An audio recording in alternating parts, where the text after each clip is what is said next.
Hello, folks, and welcome to the Historical Fencing Guild's weekly live stream. I'm your host, Nick Tucker. Pardon the slight shift in arrangements. I'm trying to get up a modified version of the Board of Knowledge, which, of course, immediately broke right before the shooting of this video. So, as always, we're working with what we got. For those of you who know, I'm Nick Tucker. I will, bungle my own intro. We will be discussing all things sword-related fencing, good stuff. The Historical Fencing Guild's live streams are a service brought up during this whole danger virus issue and are funded, frankly, by viewers like you through the Patreon system and by purchasing my books through Amazon, including The Simple Sword. I have some news for you guys coming up on publications and proofs. And there is my beverage, which of course fell down. This is one of those.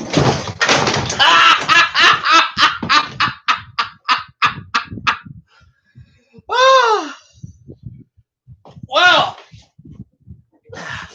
live TV, folks. That's what happens when I fall on my butt on live TV.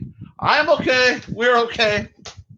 Board of Knowledge might not be. But that's okay. I hope you guys are... Folks, it's going to be a special week. I'm excited, and I'm a little hyped. In part because I am so colossally annoyed. What are you annoyed about, Nick? Well, dear friends, viewers, and martial artists, Western, Eastern, and all in between, as you know, I've dedicated my thank you for the like, guys. You know, some people would hesitate to completely crash and burn within 2 minutes of start, but I am not some people. That's not bad. This week's beverage of choice is the orange and cream sparkling water stuff from Wally World. I am not sponsored, but if Wally World wants to give me money, I will gladly accept it. Whew! Well, that was brisk. That was exciting. And I've learned new things about my office chair and my ability to bounce right up off the floor on live stream. Whew! Guys, sorry. I've got a couple new videos that I'm going to be doing in the near future. And I know I've had to put some off. The heat finally broke, but we have been nailed by that smoke from the wildfires and whatever is blooming. So it's been a nightmare outside. Okay, back to what I was talking about. And I really don't like, but I really don't like pool.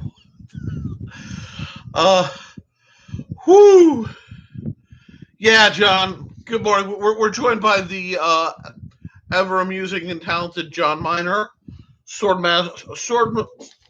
Yeah. Okay. This week is going to be one of those, folks. Sometimes you just have to give it up.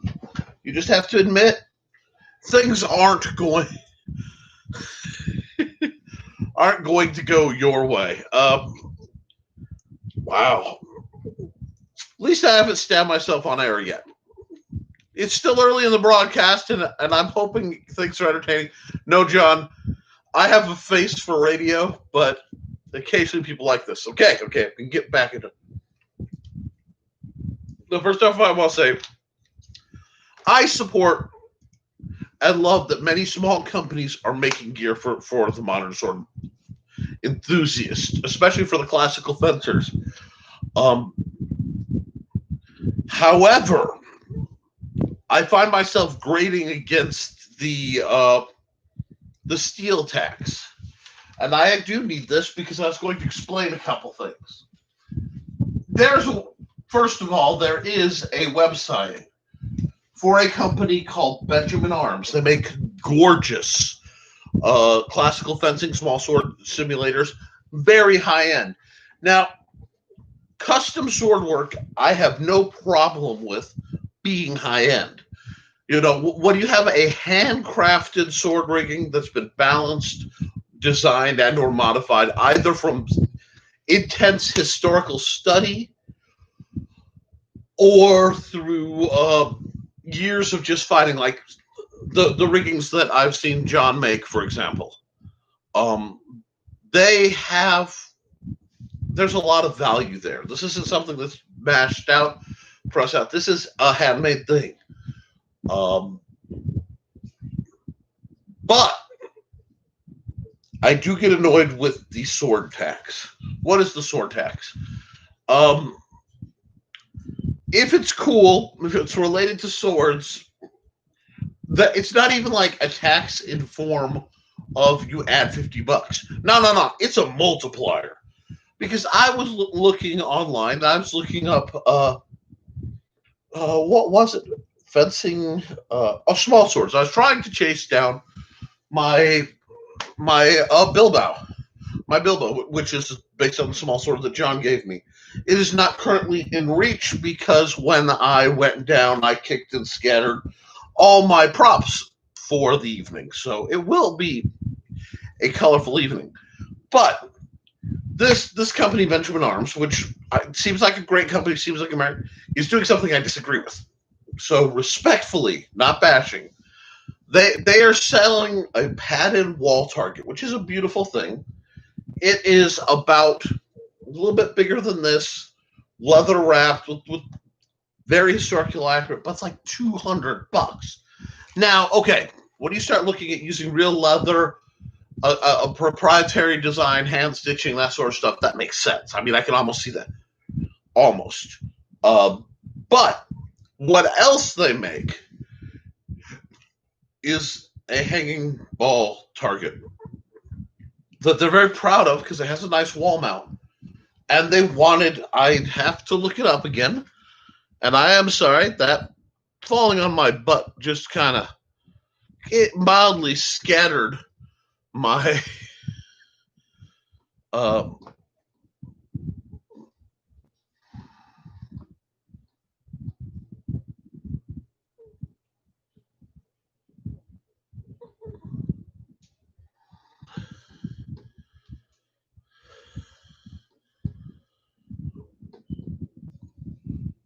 okay. All right, I am bringing it up now on my side screen. All right, it has come down quite a bit, but guys, this is where I get annoyed. This is a great target for a solitary practitioner. I am not trying to hypnotize you. Do not look at the ball and think, join my Patreon, send me money. Join my Patreon, send me money. No, I'm kidding. I'm kidding, guys. I'm kidding. But you see this very lovely contraption they want $80 for. $84.95. And I'm going to show it from the side. Now, it is a brilliant way of doing it. Okay, this is right off their website. But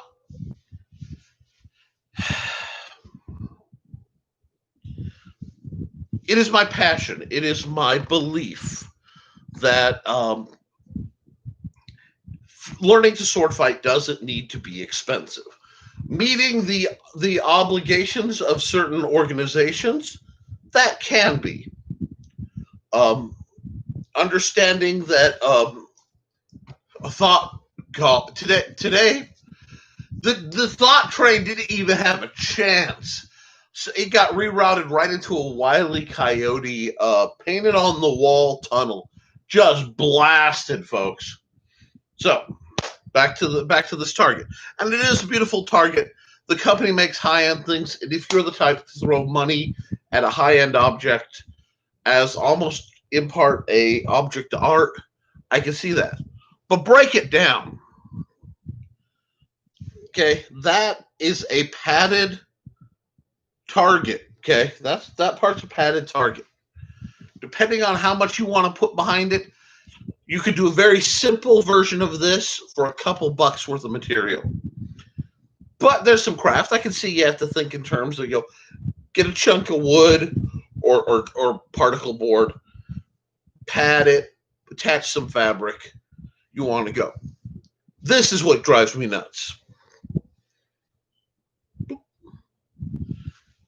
That they are charging as a feature. It is, guys, it's a garage ball. It literally is a garage parking marker. Now, one of the things they did is they put it on a very short string to give it more jerky, short-range movement. And I can totally see the benefit in that type of moving target for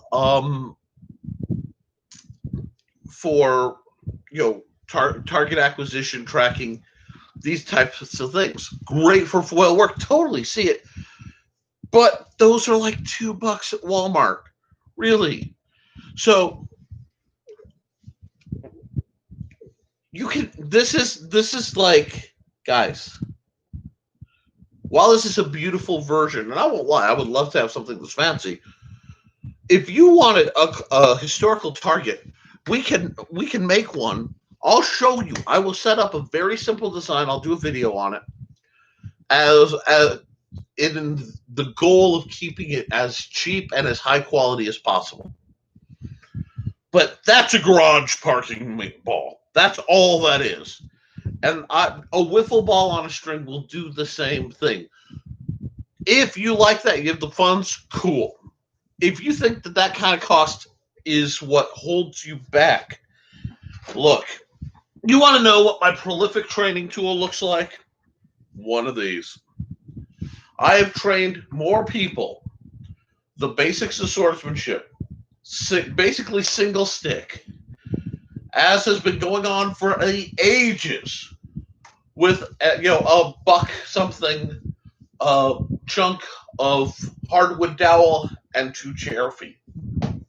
I've probably made dozens of these things. They tend to walk because people like them. Not only is it a nice cane, but it, like, you're looking at maybe $3 in material. Maybe. Don't let the cost stop you. Okay? It's vital that you understand it isn't, skills are not bought. Well, yes, you have to pay for, you can pay for schooling, you can pay for education, you can get better through that. And I'm a firm believer in that. But practical skills, if you stop, there shouldn't be a paywall, okay? Especially on something as primal and useful as fencing and sword fighting, okay? That's why I keep my books so cheap. About as cheap as Amazon will let me make them, where I make like $1 or $2. I don't make a lot after print, after the cutout for print and everything else. But if you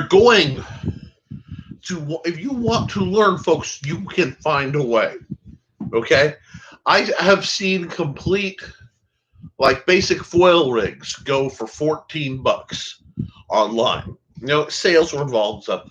But, less than $20, you do something you can train with for years. If you want something, compatible. This whole channel is dedicated, folks, to the simplicity of, I want a knife trainer. This is based on an Aries knife, I think is the name. I'll have to ask Steve again. But we wanted a trainer. The company doesn't make a trainer. Okay, so what I can do is I can drill this out and I can put a handle on it out of whatever scrap wood I find and actually adjust the grip. I can shape it all I want. And I'm not trying to make money off of other people's stuff. That's why I don't make things like this and then sell them. But this is out of a 88-cent cutting board. And while it is currently way over there, you guys can make training tools. Figure out what you want to learn and then make it happen, guys. Now, so as I'm dealing with some other things, I'm planning to do a video on my take on a fencing target and ball. If you guys are interested, that's one. Please comment below. That I won't do it as a live stream because I don't like to live stream crafting.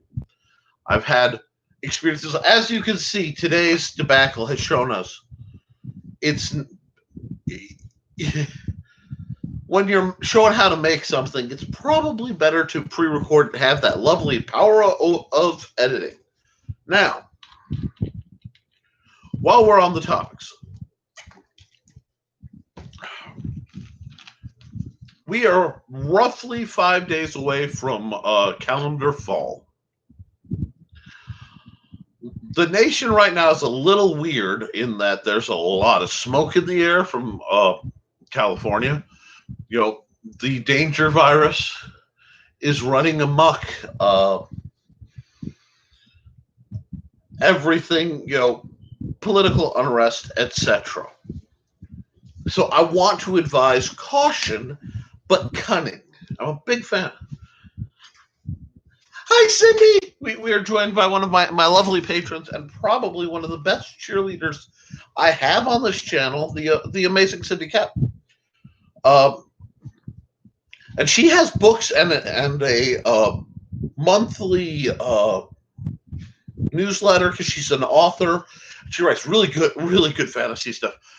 The most thought out fights I have seen outside of actual theater work or more professional films.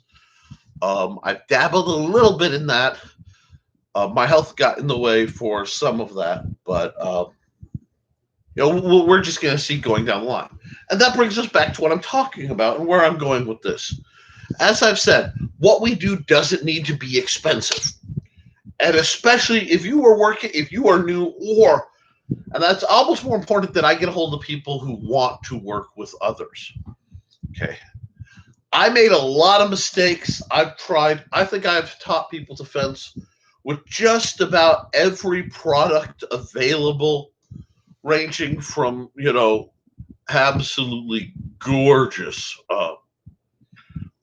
you know, custom rigged fencing swords to dowel rods to lightsabers to what, you know, and I don't mean like the good force effects. I mean like the $3 numbers from Wally World.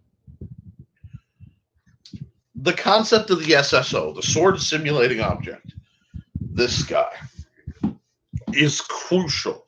Now, because they, you know, if people feel they have to invest blindly into something, they either need a lot of shtick to lead them up. I know of one person who I had. I don't want to drop names, but he did the gaming circuit, and he did sword demos and cutting demos, you know, to Tommy Matt, good stuff. And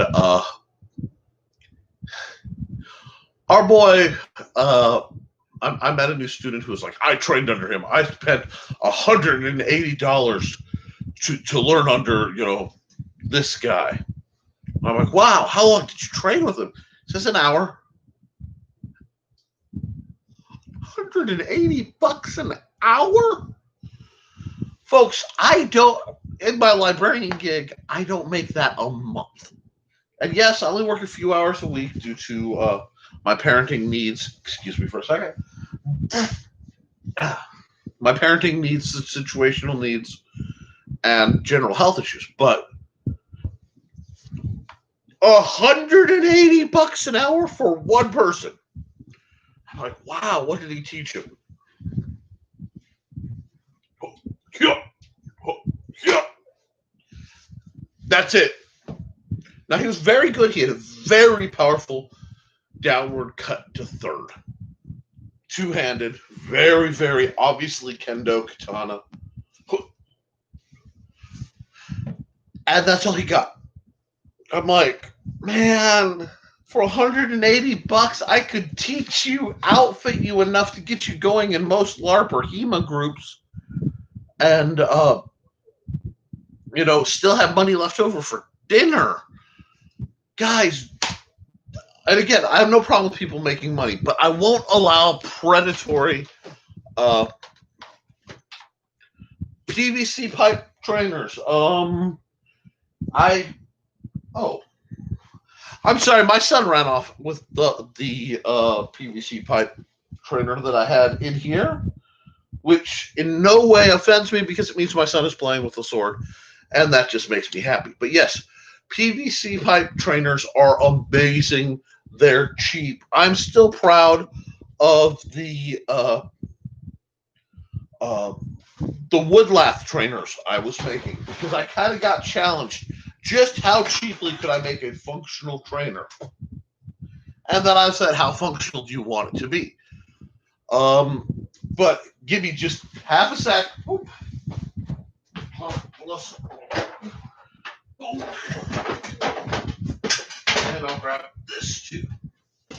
Okay, I'm back. We hope we didn't lose anybody. And 3 viewers, 2 likes. Please don't be afraid of that like button. It's more scared of you than you are of it. And YouTube doesn't like sharing what I do anyway. Okay, sorry. This sword had to come out for later discussion because you can't see it because the lovely construction Tarp of Doom. I am in the process of remodeling my whole study. Not like stripped down, but redesigning and laying out. And I'm going to hang things on the wall and hopefully get some of the John Deere memorial stuff that came with the house on the wall. If not stopped, covered up. I just have to be careful because of the YouTube rules. Anyway, speaking of my son, okay, this trainer, yes, that looks like a kid's wooden sword. You're right, because this is a kid's wooden sword. This is a kid's wooden sword that my son, with my guidance, helped make. Okay?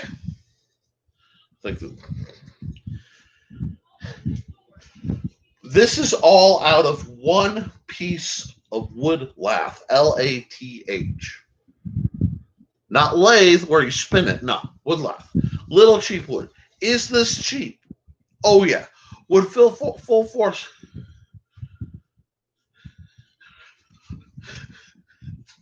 I'm sorry, just like John Miner responded, and there is a bit of lag. We're doing the best we can with what we got. I need to actually back off of that.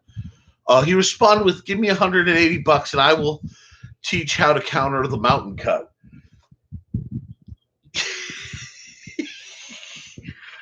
Yeah. Yeah. And John knows the concussive styles. That's his bread and butter.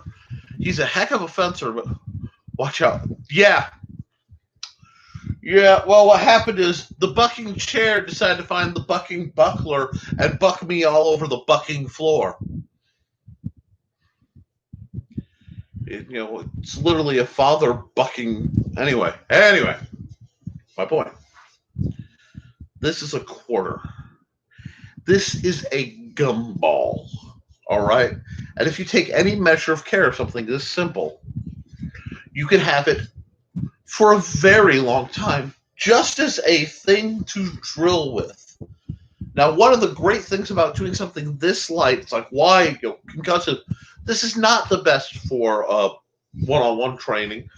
I ended up liking dowel rods with a hole cut slide down guard for the bottom end sword trainers if you can't get anything else, or of course PVC. But this, friends, this is how cheaply you can do the drilling. And that's what this is important. Why I like this is it gives very clear edge alignment. So when I'm in second, if I'm in second, you can tell my blade is just about parallel. I have a little bit of flex, but that's also because of the angle of the camera and the angle I'm sitting. Second. Okay? If I'm up in first, nice, you get blade alignment.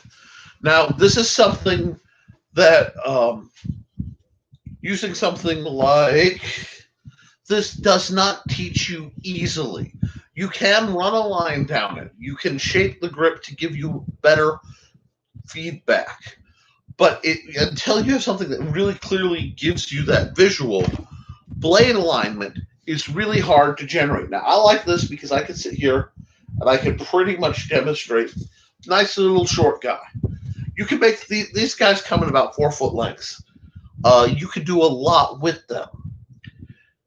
My point, it doesn't need to be expensive. It should never be expensive. No, that's not true. There are certain individuals who, if they approach it with, who I believe individuals like this, who would approach the advanced styles of training with respect, and it's obviously not ripping somebody off. Who, like, okay, $180 for a lesson. Most people, I would never charge for $180. But if Doug Marcaida was like, hey, $180, spend the whole day, we'll play patty cake. Friends, that's like once in a lifetime kind of deal. Sure. I respect Doug on huge levels. And he's not a Western martial artist, technically. Doug Marcaida does a lot of really neat scream. And what he did is he sort of just stepped out. He found his place and he started making it, and that's what I like. There are some classical fencers I would love to, Maestro Ramirez, who runs the, Martinez, who runs the, he did the La Verdad Destreza for Palpable Hit videos, which I don't recommend a lot of things. And I spent, they were 70 a piece. I spent 140 on the first 2 volumes. I found out the third. If you're going to spend money and not buy something, for me, that is the quintessential, that is almost worth it. But even if you throw the money at it, it's going to break down to you doing your part. You will get out of what you do as much as you put into it. So if you really want to learn to sword fight, I got very good very quick, and they asked me how. As a newbie, I did far better than I should. And that's because at the time I was throwing, I had it figured out. It ended up, my light drill was nearly 300 shots a night. Because, it was, 25 from each guard. So it's more than that. I threw a lot of shots. And you set up a target like I showed you, but not pay the $85 for it. And now right now, you guys ever want to see what a bad arm day looks like for me? You notice how my arm is popping off? That's because right now my nerves are acting up. I have the tremor going. That's why I don't fight quite as much as I used to, even as even when things were good. Now, I like to thrust from about what I consider 2.5. Now, John's going to laugh. John will laugh because this is a saber A-frame as a heavy... John, this and this are very much SCA heavy fighter sword fighting. And I learned a lot about fencing from SCA heavy fighters, especially multi-weapon offhand stuff, because you should not be beyond your means. That's good advice in all things in life, John. That's part of the way you prevent economic issues, is you simply live beneath your means. You could afford this level, but if you stay at this level, you have reserves. And it's the difference between kid broke and like mature broke. I might have money in my pocket when I go, guys, I can't eat out, I'm broke. Why? Because that money isn't really there. That money is to cover gas. That money is to cover meds to cover whatever. I don't ever want to be broke again. I've lived really, really poor. And that's, I started doing the SCA. One fencing. If the jitters got going, the tip of my hole. The Sydney cap. I'm sorry, I'm going to read this. One fencing. If the jitters got going, the tip of my foil would wobble about a 3-inch radius. That is actually really, really common. Give me a second. Didn't knock more stuff over because I lost track of time when I was moving stuff around. Okay, we've got a show foil. This is not a go foil, but a 3-inch, let me see, radius is right here. That's what a 3-inch radius roughly looks like.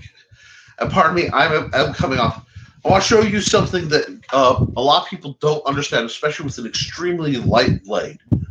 Your grip, people, there's a temptation to lock the grip in. Okay, now you'll notice no vibration. This is my stronger hand right now. Okay. Now watch that tip's can go nuts. And I'm going to try to put it. Do you see how it's just bouncing all of a sudden? Now it's not. You see it get all squirrely? A lot of times when your nerves act up, and when I'm talking nerves and she's talking nerves, I assume this is more being nervous, anxious, anxiety. When I was talking about nerves, in my case, acting up, it's I have damage. I took a montante to the tip of my elbow, and it actually broke it. And I have, from off-road skateboarding, extreme damage to my right wrist. So what that means is there's a line that runs, between the V and the Vulcan here, and these two fingers don't always do what they're told. And I've been fencing a long time with that. It's part of why I'm such a big keyhole. That's why you'll see me gesture. Somebody asked if I was throwing up a sign or referencing something. If you ever see this hand close up like this while I'm talking, a lot of times I'll park it here. It's that the nerves are acting up again. And these two fingers aren't necessarily operating like they're supposed to. But I'm using the good solid hand right now. And the only difference, I don't know if I can get back far enough for it to become here. We'll try it like this. Okay, we're going to stab the tarp. I'm not moving my wrist voluntarily. That is when you grip the hilt too tight. Gripping a hilt too tight is going to cause a shudder that runs through. I'm not sure if it's just the unevenness or if it's the nerves, or if it's actually, in some cases the pulse can even affect it depending on just how refined you want. But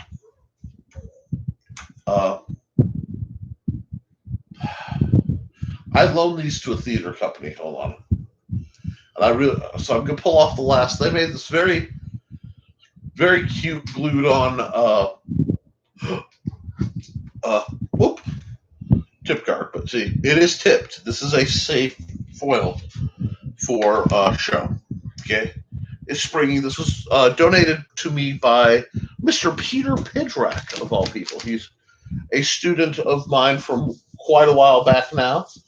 But getting back to what we're talking about, the nerves when you're fighting, when you're teaching people to fight, the first thing they have to learn is control. This is why, I've had people really give me flack because, especially on my newer students and newer fighters in general, I watch them like hawks. Part of it is I'm looking for because I know what tired does. Okay? And if you're new, you may not know what tired does to you and when you could feel, many times being tired or excited will uh, it will mask the things that happen before injury or especially heat. To fencers out there, especially LARP reenactor type fencers, uh, heat is your greatest enemy because heat's going to give you dehydration. Heat will sap your strength. It will make you tired. It will make mistakes. It's why I really have a double split season. There are certain parts where it's really cold when I don't even, do much drilling at all because my joints won't let me. And there are times when it is extremely hot where it's just dangerous. And understanding that, people don't want to hear that. But you have to understand, unless you need to, you shouldn't. And there's no shame in taking care of yourself. Now, John says, Cindy, use the jitters to your advantage. Keep the blade going to confuse your opponent.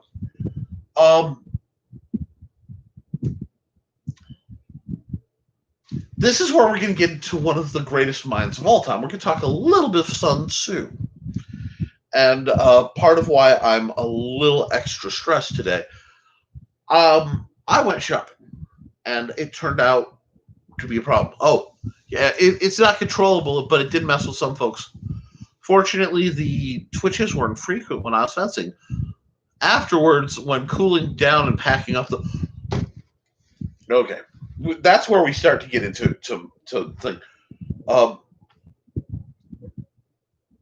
Today's what I would consider a moderate to bad day. Not like judgmental of the day.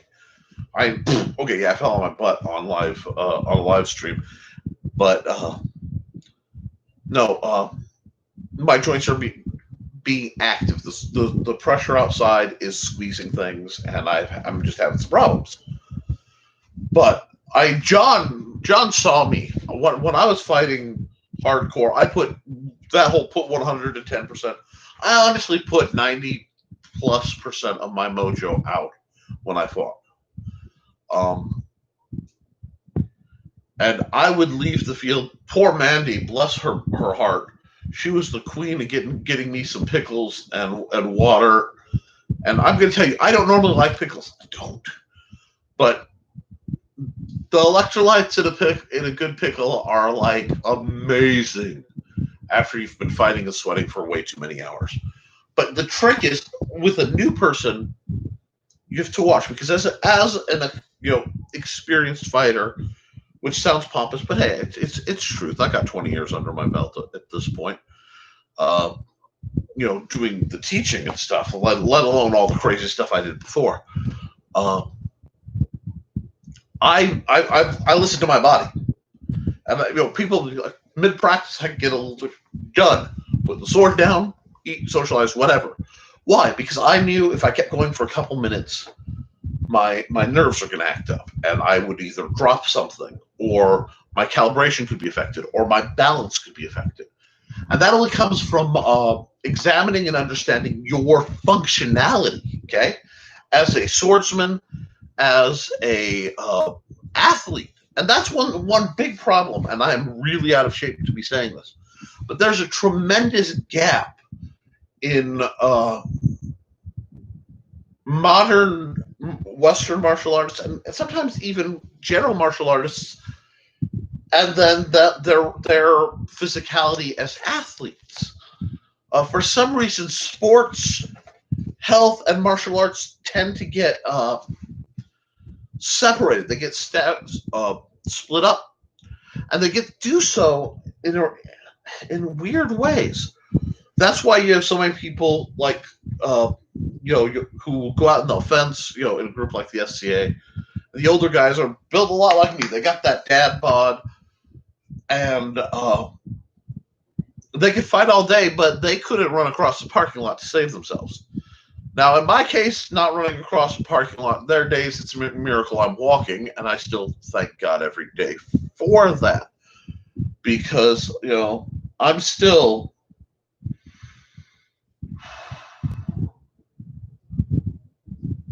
dang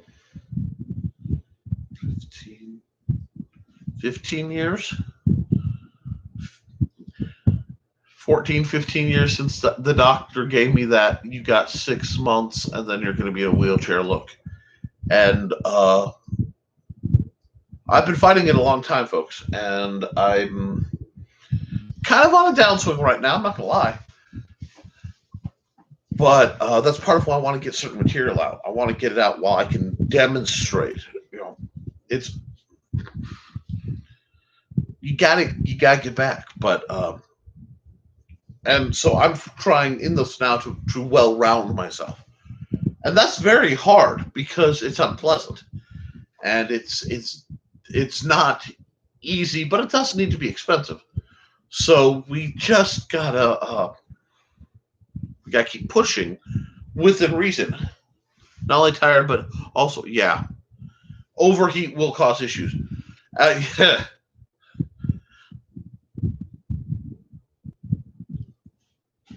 I have a black fencing jacket. It is made of ballistic nylon. It was my first home custom fencing jacket. And we affectionately call it the Widowmaker because it nearly killed me. In part because it did not breathe, it was black, and at a lovely event, God knows how many years ago, I nearly died. I came close, folks. I had severe heat exhaustion. And yes, don't throw hot nicks into the cold pool. The people were trying to cool me off, and they weren't being smart about it. And because I collapsed, I dropped like a hot rock, and then they drug me to things, stripped me down to my skivvies, paraded me before the queen because, of course, she happened to be en route, and then proceeded to give me the most well-meant torture I've ever endured in my life. Because at first they tried to cool me off with a shower on cold, and that was agony I cannot describe. And then they threw me in a pool, and they kept trying to submerge my head. Now, you don't rapidly cool the head abruptly in that thing. You gotta ratchet things down. Cool the body, let the head cool on its own. It's kind of funny.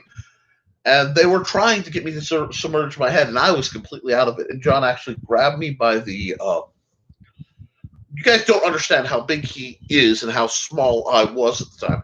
I was clocking in about 150. This big mitt caught me by the neck, shoulder, just kind of pulled me up on the side of the pool like a kitten. Half-drowned little puppy dog over here. And I could have gone in cardiac arrest if they had submerged my head. If I ever sat and listed all the injuries and things I've gotten from teaching people, from doing these kinds of sports this long, a lot of people would be amazed I'm still standing. My point, though, is I want to take the mistakes I learned and keep other people from making them. And I look at people that I've worked with that maybe I don't see a lot. Folks like Jason Leto, Trelena Bachman. My gosh, that woman's my. When we're fighting, she's my right hand. Person. I could put her at my back and we can hold off. I don't know. I know we've held off a couple dozen newbies at different points. And that's just from working together and training. And see, that's what a good instructor doesn't teach to glorify themselves. And if you find you're working with somebody who's all about making themselves look good, that's not what you want. Move along. They should help you get better. And if they're chasing awards, if they're chasing accolades, if it's an ego trip, I find that mentality is more likely to be unethical in their training. What do I mean by being unethical? In the real world, most sword masters were very, very careful not to teach everything they do.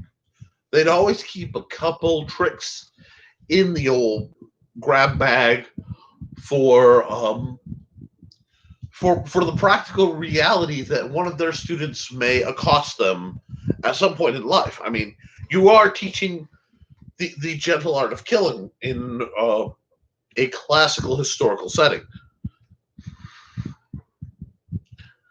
and they they would leave something in reserve.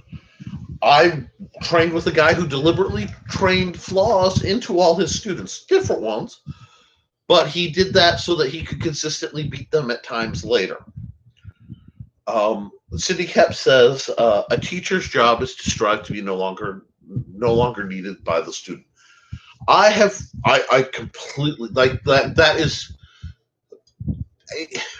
is on the level of philosophy that it borders on the spiritual and almost religious for me.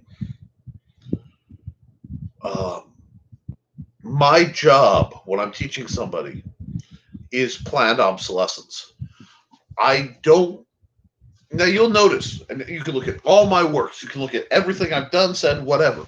I'm not going to turn somebody into super dude. Like, I'm not going to bestow the great gift and make you, the ultimate because I know the secret art. Anybody saying things like that is feeding you a line of crud. What I do is I want to pull the base up one notch. That's it. The world, every single sport, every single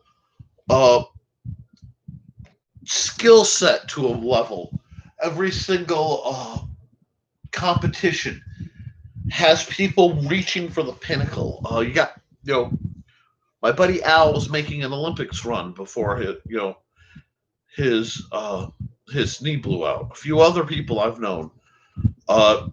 John, in any real functioning kingdom, would have been knighted before I met him and would have been a white scarf before I left.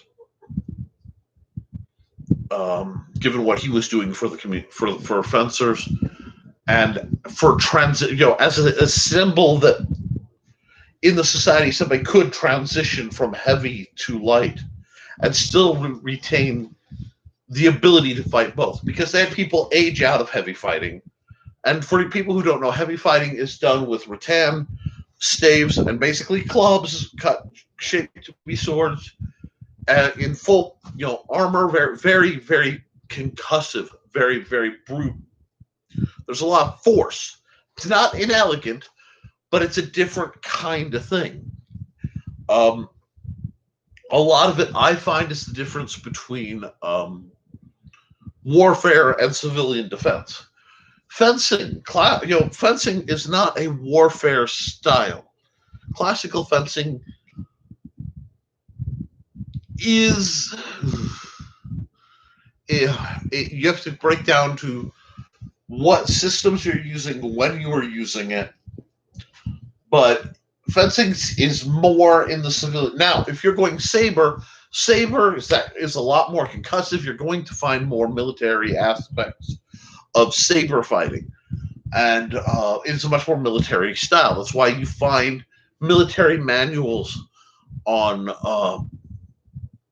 the military approach to saber fighting, especially late period English, Prussian. This is before the sword died out in practicality in many, many ways. But as I've said before, it isn't dead. It's just they're running. A machete is this long or longer, guys. A machete is a sword. Don't let anybody fool you. The way it moves is a sword. The cuts are sword. Okay. Don't let anybody fool you. Look at the stream of systems. Sword. But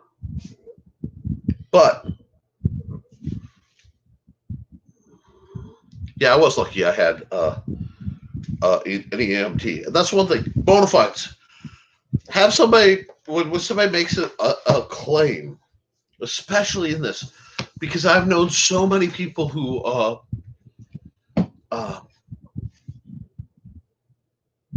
so many people who beat their chests. They beat their chests and they go, "Glory is mine! Oh, machismo! Oh, I can teach you." And maybe they know what they're talking about in their fighting, maybe. But that fighting and teaching are two concurrent skill sets. Because it's one thing to be able to pull something off. It's a whole nother to be able to explain it to somebody. And as we get back to the, John mentioned being an EMT. He said, "My butt bacon, I'm eternally grateful for that." But as we get back to the discussion at hand, you need to understand the motivation, what you're going in for, their style, and how they're going to teach. Because there are a couple approaches. I'm not saying that they're superior or inferior. It depends on what you're trying to accomplish. But if you're going to go to sword fighting and you are going to train with somebody, it's going to break down into two very distinct schools. Okay? Option styles, whatever you want to call it. And I'm not saying the weapon style of sword. This isn't an Italian versus Spanish versus French versus German versus whatever, colonial American. It's about how they approach the art. Now, when you were teaching a military, okay, a military example is a great metaphor because they need to teach a simple style. Because traditionally, a lot of times the people who are fighting on the ground are not historically the most educated or the most prepared. So they have to have a system that they can start with somebody who's never held something sharp and make them functional. And functional in a group. Because sword fighting and just any tactics, guys, a lot of modern talk goes to room clearing as a concept. And that is a very important concept. I'm not qualified to elaborate into it. I have a base understanding and some mediocre applications. If you want really good stuff, look to somebody like John Lovell, and my Clint from Thunder Ranch. There are a few others who come to mind. Guys who have actual military training and the experience to back it up. Shooters and scooters, hoppers and poppers, the real meal deal. They can tell you room clearing. It's different. It's a whole different approach. When you are clearing a room in a squad or as a team, than it is one man doing all the stuff.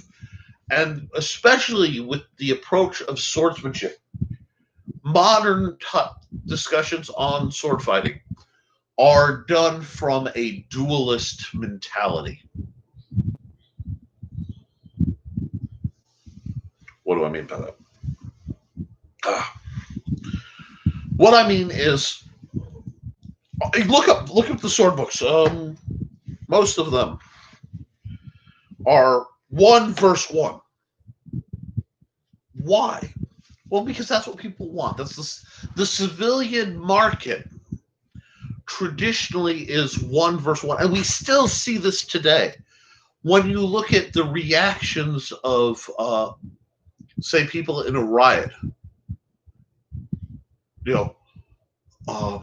it's individuals. They may be acting as a mob, but they're not acting in trained roles. And if you, what John says is what I do is more brawling with swords and fencing. You know what, John? I'm going to say that's not necessarily true. and I think you embrace a certain a mystique. John is very much a sort of manifestation of the Celtic noble savage mentality, and that taints the way you see how you fight. But your best victories I've seen were done when you had a good group that moved in an organized. It may not be structured by other people's designs, but a structured system. Hit the job, do the job.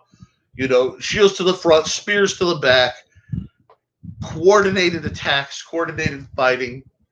That's where the the style you guys fought, and a lot of how that influenced my approach to uh, melee fighting. Because even as a fencer back in the day, I'd take a melee over a duel any time. And it's funny, mental block, one on one in a melee. If I thought I was on the melee, I'd win far better than if my brain went to, okay, it's a duel tournament kind of thing.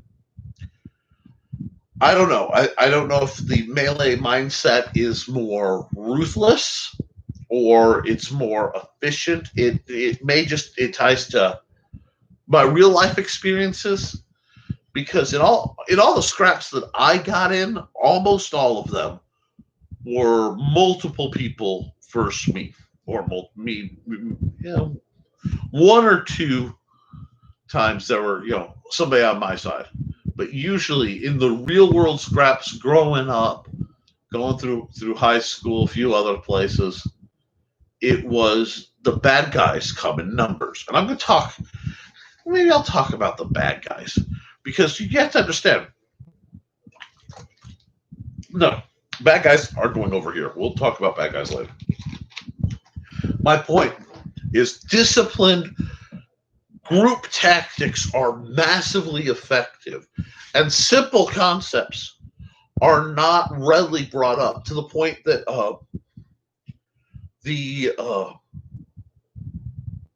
there is a heroism, a superiority applied to the longsword, one-handed, two-handed, one man, one blade. This is what a noble warrior looks like. You think paladin, most people don't think shield. They think that great sword. This is how, very honorable, very modern samurai-esque. One man alone against the forces of darkness.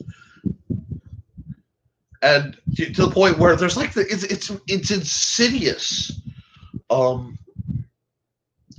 In American culture, it's there. In classical literature, it's there. The type of weapon has become personified. A lot of people will treat shields like they're cowardly or too passive. And I have seen some devastating offensive shieldmen, especially in groups that are less kind, less genteel as the society, which is saying something, because I've watched these guys about club each other into submission with basically rattan baseball bats. But you see a group where shield bashing is allowed, and suddenly you see something kind of terrifying. I don't play that level of game because I am not fit. I don't put myself in places where I'm starting out with too much of a handicap without, really good reason. And excuse me, sorry about that. God made men, Colonel Colt made them equal. Yeah. That's why when you see me playing with somebody like John, I gotta be on my ball. I gotta know what I'm doing, how I'm doing it. I have to have a plan, and I have to control that situation as much as possible, because if it's a fair fight, it isn't. And when you get into a moving mentality, you're looking at the field. The field is just part of as much of the fight as how you fight. The gear, the terrain. This is all complicated, and the duelist in a nice flat fencing ring, mentality doesn't prepare for that. And I'll flat out say it, I think it's inferior. Spicy hot take tonight, but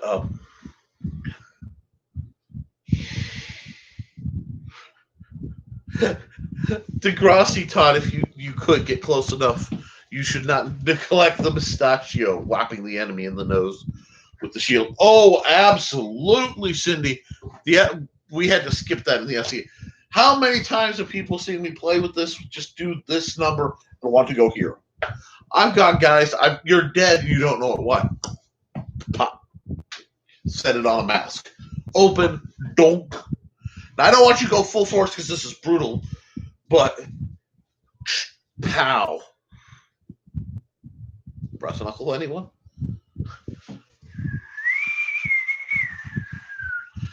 The mustachio, which is one of my favorite words, is I like to think of it. It's the nasal alien probe, because you just watched the UFO come in, donk. That amuses me, friends. Thank you for bringing up the word mustachio and bringing it back into my surface thoughts, Cindy. That makes my day. Now, that being said,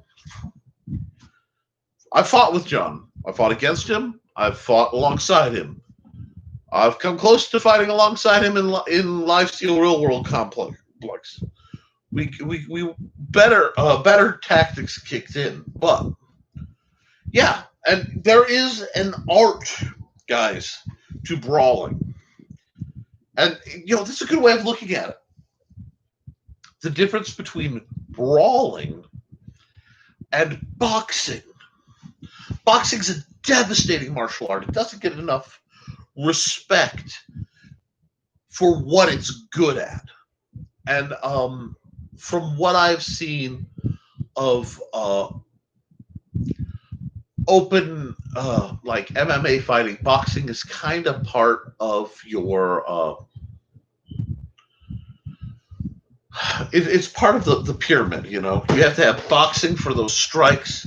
You want judo for you're rolling around, and then maybe BJJ for the leg work. You want this very pillar, and whenever you have a organized artificial fight, this is a duel of honor. We will be going to the first blood. Do the gentlemen, approve of their weapons? They do. Seconds, do you approve? All right. Let's cut somebody before the constabulary gets here. That is a different world, okay, than you're walking down the road and the bad guys hit. I told you I'd get back to the bad guys. And the bad guys, when I say you get what you come out of, you get out of what you put into it. Part of it is, don't expect the bad guys to play fair. There is a game going on at all points. It is a really malicious game of tag where if you aren't a bad guy, you have to understand there are bad guys, and they won't fight fair. Bad guys fight like ambush predators.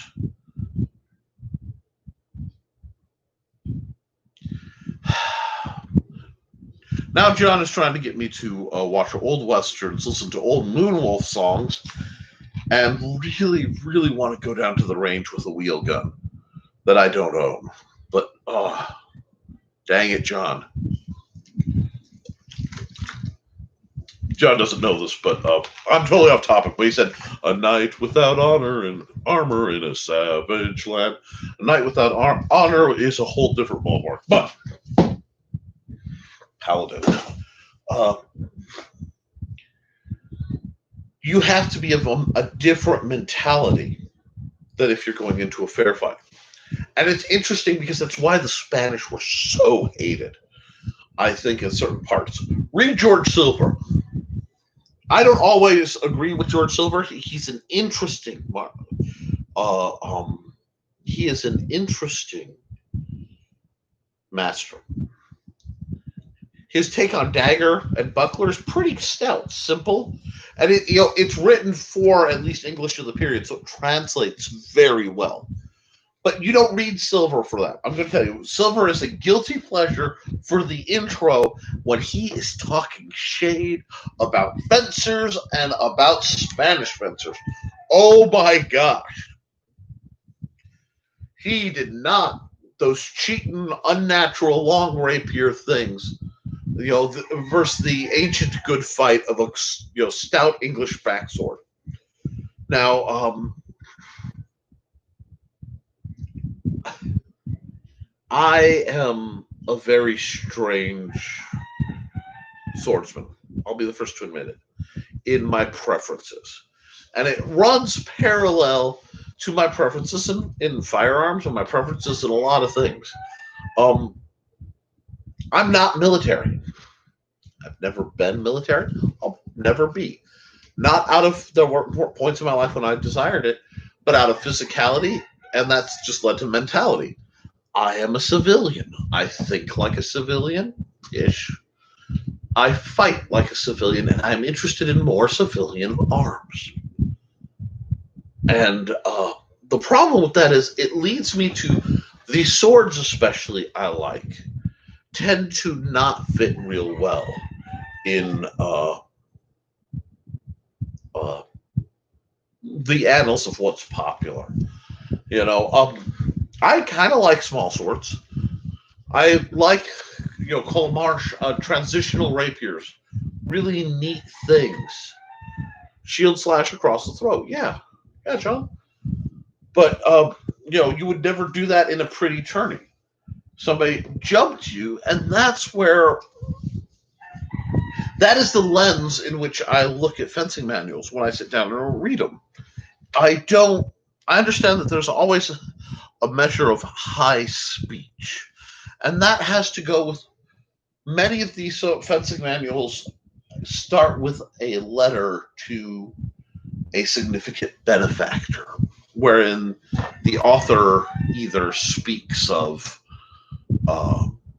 the superiority of their style, usually while mentioning the inferiority of someone else's. It's very, guys, social media is not new. It's just faster. My man Gigante, who's one of my personal favorites. I like his style, and I like his was it Tom Leone did an amazing translation of, I want to say it's called Into the Soleil. It's Venetian Rapier. Venetian Rapier is the proper title, but there's a subheading. It's the Soleil or Into the Soleil or something. A translation on Nicola Gigante. And it's interesting because Gigante, who fencing style includes sword and dagger and, etc., is pictured holding a two-handed sword. Which is interesting because if you look at Gigante and some of the hand motions, it transfers well. But there's a practicality there. And even in his letters, it's very practical. When you are having to suck up to your patron, which hasn't changed because obviously, hi guys, I love you guys, and a lot, you guys my patrons pay for me to be able to buy the gear. I'm saving up right now for a better webcam so I can attach it to my laptop to try to do more live.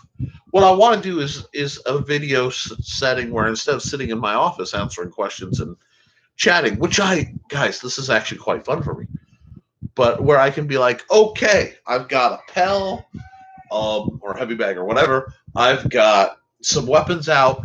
What do you want to see? And then I will do my best impersonation of how it goes. And I say that because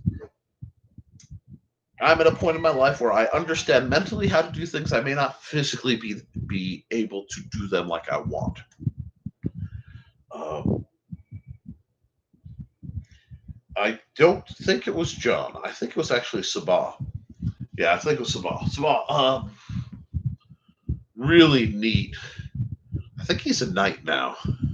I'm out of the circle. He was a squire when I went through. Really neat, big guy, big guy. God, great guy. I was a low rumble laugh. I think he was an ex-defensive lineman or something. The man was huge, but he came out to something. We were talking about the style, and he was asking some fencing questions. And I remember, I'm like, your guard's leaving your face open, but I can't get it because I'm too short. And he went, what? And I actually remember I had to go grab one of those rolling library carts because that was back when I was doing workshops. I used to do a monthly workshop at South Haven Public Library in the meeting room. And what we would do is to offset physical practice, because at practice you come, you fight, you collapse, and then you eat vast quantities of like Greek food. That was our training methods at one point. But I realized there was a gap where people couldn't talk manuals, they couldn't talk equipment. There just was no window in that weekly practice.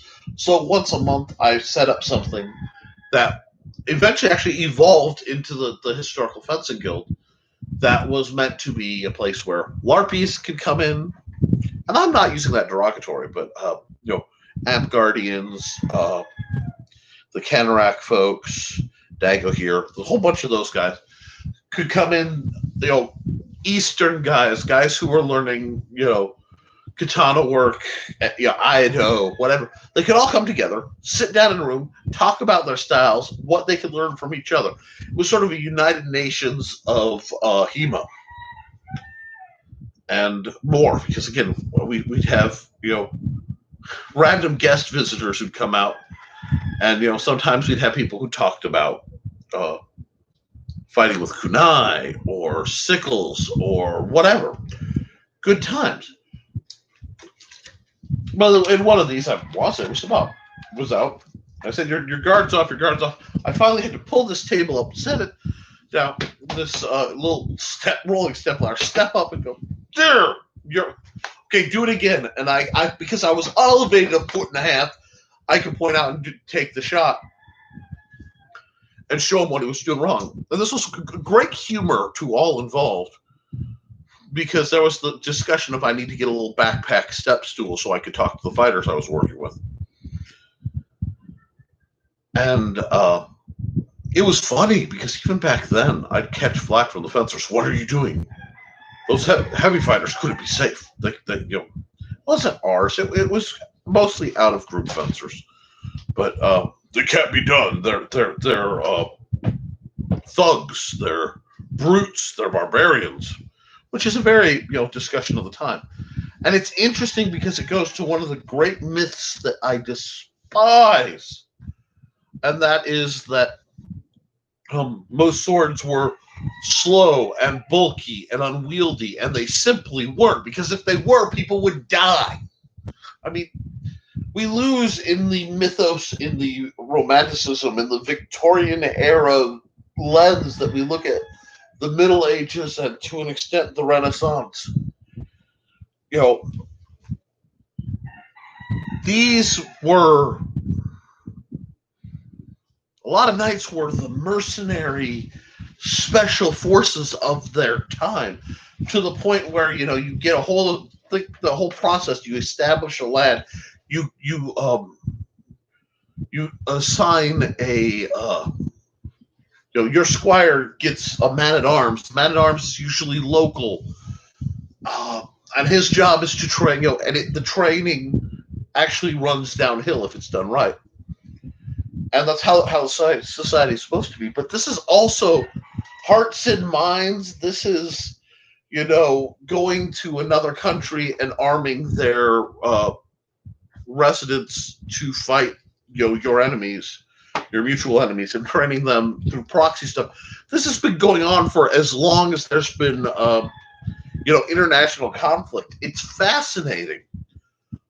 but people don't want to look at it through a practical lens. They think it deters. They want to mix Lancelot and the beautiful Arthurian legend side of things with the Victorian uh, moralities and mores and values that just weren't that part. In history, they weren't the norm, and it doesn't make them less moral. It just means that that was the thinking of that time in that location, and we have to resist the urge when we look at the history side of things of a of of analyzing how things were done.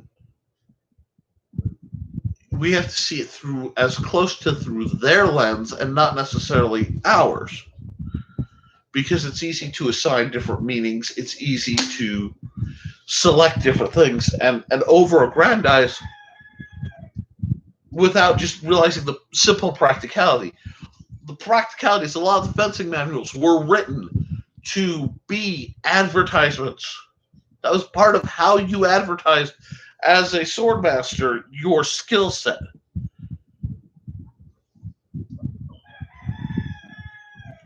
Oh, lineman for the Houston Oilers. Yes, he is a knight. I thought so. Another one of these big guys that I got to work with. And I for a while there, something really cool was going on. And there are aspects I miss from that life that I feel were stolen through politics and BS. Being able to help heavies not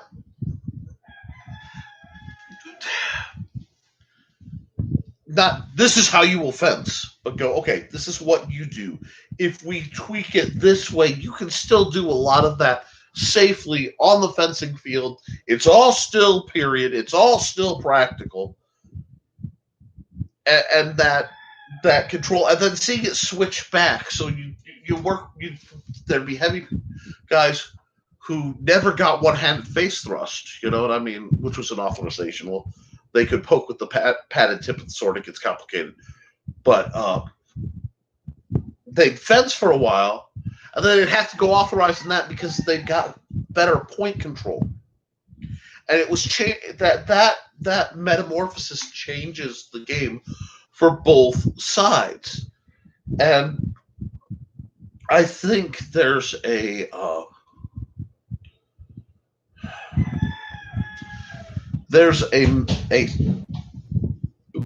somebody else is having a anger that was born out of this is ours, don't give it to them, they already have their thing. And we were just, and I don't know if it stopped or not, there was just talk of getting spearmen because a spear is just a really big rapier. It sounds silly, but a pike, a spear, is essentially a really big rapier. It's a thrust weapon. Look at my studies. That's going into a lot of that. My take on spears very, very Eastern, and it's not necessarily traditional Chinese spear. It is Wing Chun long pole. And honestly, I found an article in Kung Fu Tai Chi magazine, which was one of my favorite magazines for a very long time, about this fighting style with about a 9 to 13 foot long rat-tailed stick, because the guys who used them to push barges had to carry their own stick, and they'd get robbed. And so the story goes. And a Buddhist monk and one of these bargemen met up at a tavern somewhere in China. And this is all allegedly, but whatever. If it's not true, it should be. Got completely schnockered one night, and then proceeded to develop a style because the guy was tired of getting robbed. Because what would happen is the robbers learned that guy walking down the river with a 15-foot pole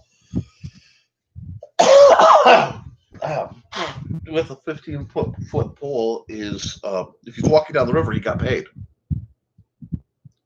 So mug him. And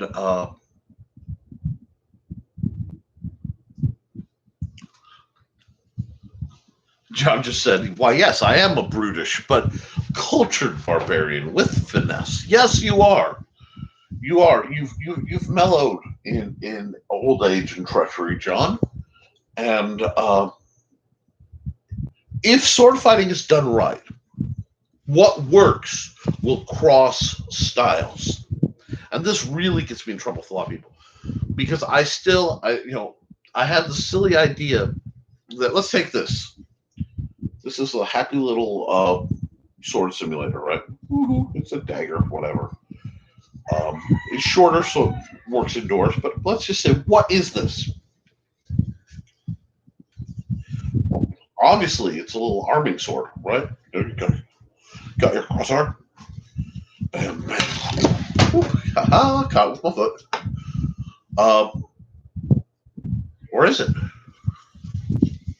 Is it a djinn? Very similar weapon. Could it be a little straight for Wasakashi? Speech impediment. It could be. Little messer, little sawback hunting knife. Very little changes would be needed to this base concept. Okay? We as humans really, really like edged weapons, running usually the gambit for our sword discussions of about 24 inches up to about 48, with this real odd fixation on about a 36-inch blade. We tend to like that because our mechanics, the scaling, the reach of a draw. The reason a lot of swords are all rough, very similar dimensions overall, is because the human traits that matter of locomotion, our hinge joints, what moves, what works, how much weight is comfortable to carry for most of us, is universal among humans, at least as a rule. There are always exceptions, and I admit that.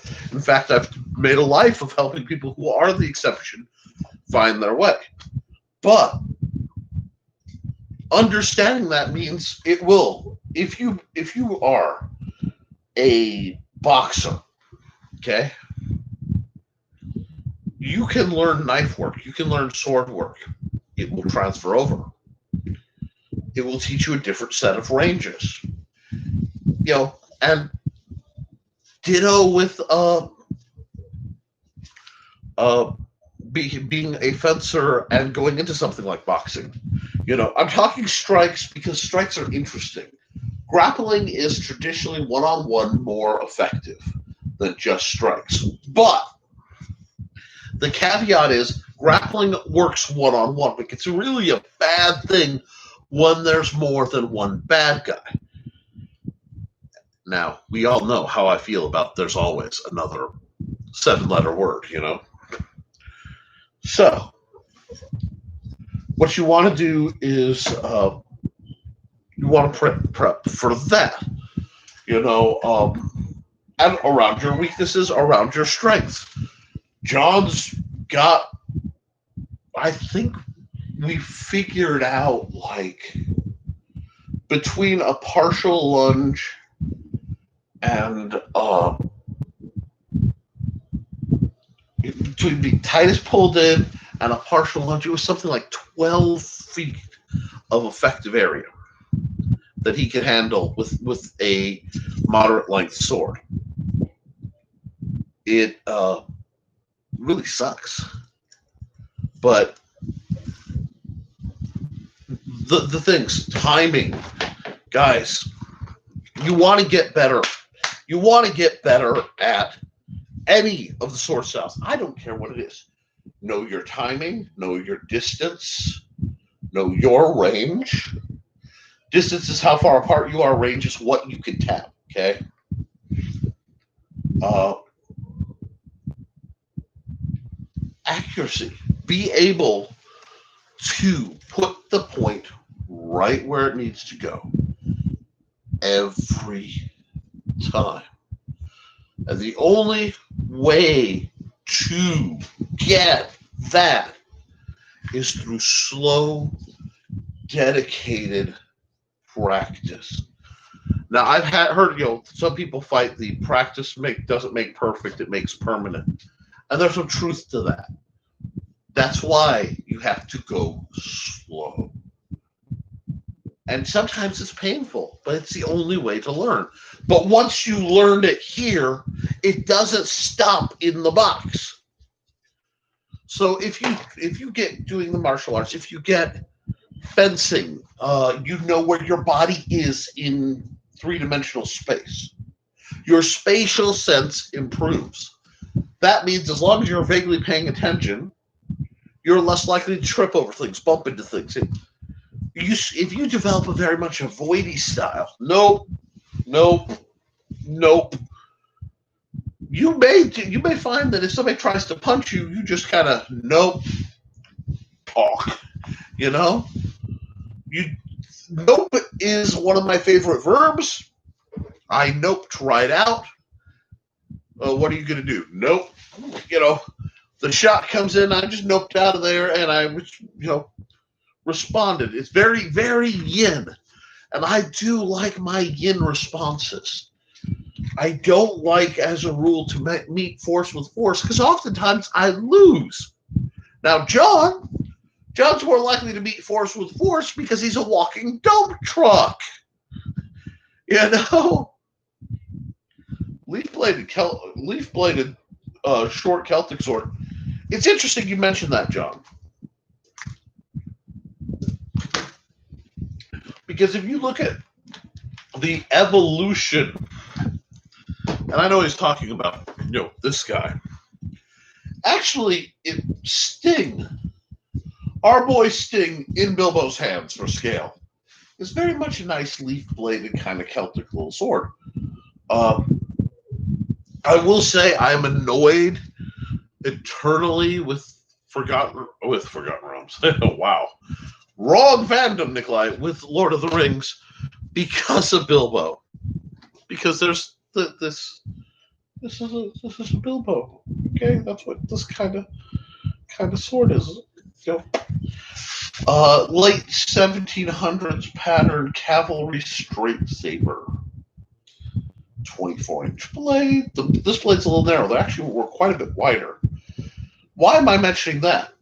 What does an early 500s era leaf-bladed short Celtic sword and one of these, which, yes, I still need at least 2 fencing versions of this beautiful, beautiful weapon. And I would about kill for a more practical, for cutting and stuff version of this too, with the tiny little Hobbit grip. Don't know if it exists, but I can actually, ironically, with everything that's wrong with my hand, I can grip this with the double keyhole more comfortably than dang near any other weapon. So I'm going to have to make a fighting version of this just because it's easier to handle. But why am I talking about that? Because when you look at practical applications of weaponry, of anything, when you are given the same set of stimulus, you're going to get very similar response. What do I mean? Before armor was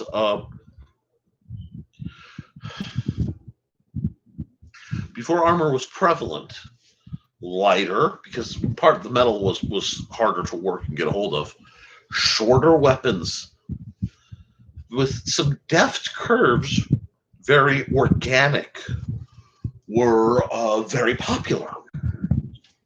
And as armor evolved, the arms changed, and then comes the gun, which negated most body armor until, even now we're having trouble with body armor as an effective anti-gun thing. So the knives tended to get shorter, sharper, oftentimes favoring curves.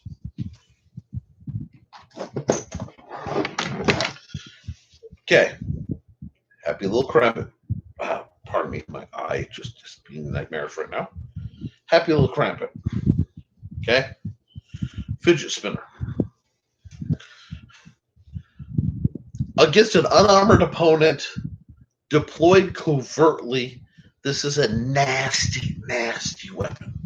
And as much as you could do, again, fair fighting, that is not what this guy is good for. So, I mean, you can do it, but why? This is meant to be deployed discreetly.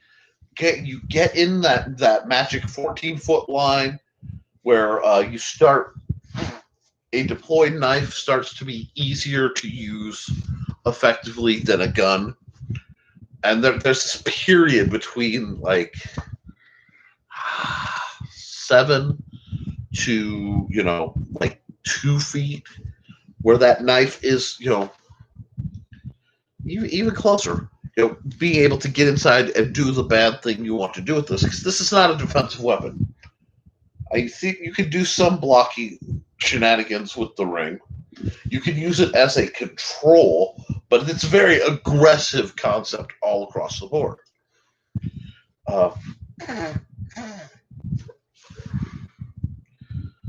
The nature of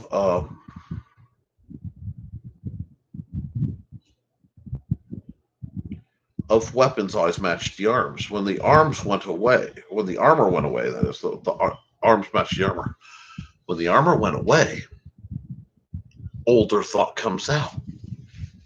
And you start seeing, again, strange things. Things with rings, curved weapons, shorter weapons, lighter weapons. Because you have to remember from the... if you want to understand swords, okay, and especially like rapiers and acrimune, your parry daggers, your ale knives, which, gosh, do I love a good ale knife. Ale house daggers. Look at it in the same terms we talk about concealed carry today. And if you watch, just watch YouTube videos where they're talking about concealed carry. And it's one of those where you actually almost want the less educated groups. You want the people who are kind of out there, because you can see what everybody notices. And one thing everybody talks about is weight. You want to talk to somebody who's been an infantryman? I talked to infantrymen. I know infantrymen. You want to know what sets them off? Weight. I have to carry everything. That is heavy. I don't want to carry something more heavy than I have to. Weight is key. EDC. You look at the kind of firearms they recommend for EDC. A lot of times they're little, maybe double stack, maybe single stack 9mm, short barrel revolvers. I mean, they're very small because it's comfortable to carry. You can draw it, There aren't a lot of people running around with, a hand cannon Dirty Harry style anymore, because it's heavy to carry. It's uncomfortable. It gets in the way. That exact mentality has been the mentality of foot soldiers for as long as there have been foot soldiers. And it's not going to change. So it's something to pay attention to. So, if you look at defensive options now, some of them are elaborate, some are silly. I know people who run around with pepper spray. I know people who run around with tasers.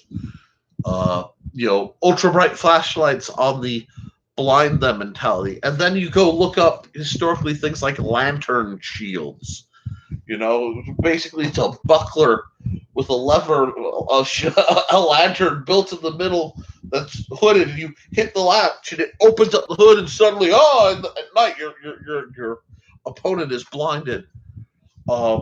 or just fighting with a hooded lantern at all. It's not historical, but there's a wonderful version of the Three Musketeers with Michael York. Charlton Heston played Richelieu. Yeah. And they did a couple movies in that series. Raquel Welch was in it. I mean, just an amazing cast. I really recommend you watch those if you ever get a chance. Totally nothing to do with the plot of the books, because they wanted the English to look better. Very, very much making sure the English look good. But there is a fight between Rochefort and D'Artagnan. And yeah, you can tell which version of Three Musketeers is one of my favorites. D'Artagnan! I used to do that at SCA practice to annoy people. Talk like that guy because it's funny. I'm getting to that. But they actually have a In the Woods lantern fight where they're lifting the thing to try to figure out where they are, but they don't want to give away their position.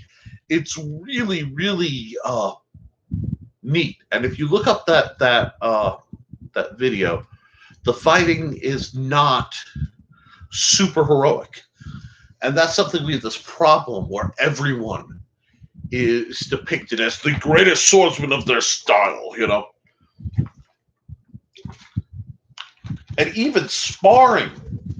Ask John, ask Cindy, ask Gall, any of my, ask Trelane, ask Jason, ask Steve Clausen, who's an associate, not a student, but a few other, Stephanie.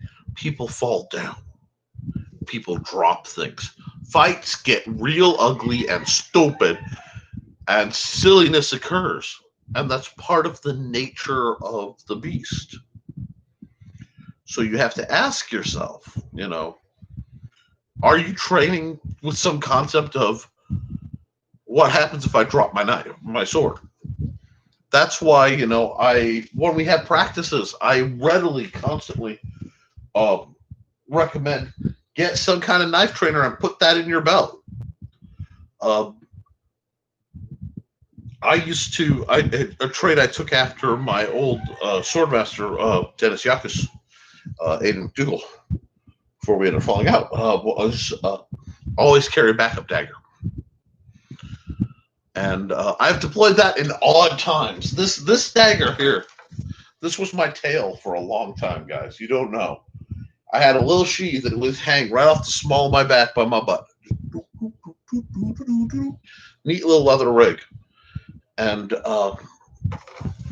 why? Well, I might drop my sword. Now, if the opponent was honorable and we're having this tourney thing, they might let me go get it. They might not. I didn't want to do that. Now, there also were times where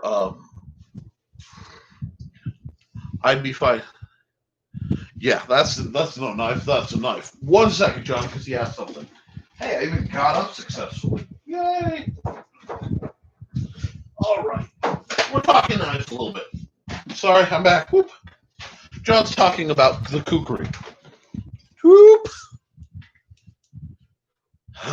Indian kukri. Ooh. This is a cold steel trainer. Honestly, is one of my favorite cold steel trainers that I've ever handled because, one, the grip is just optimal. And I really want to show this because people like to see what I review it, I'll go, this sucks, and I tell you what. Let's talk about what's good. This is good. It locks. It has just enough, very subtle belly to it. You know, very subtle belly, very subtle spine. It's there, but it's not excessive.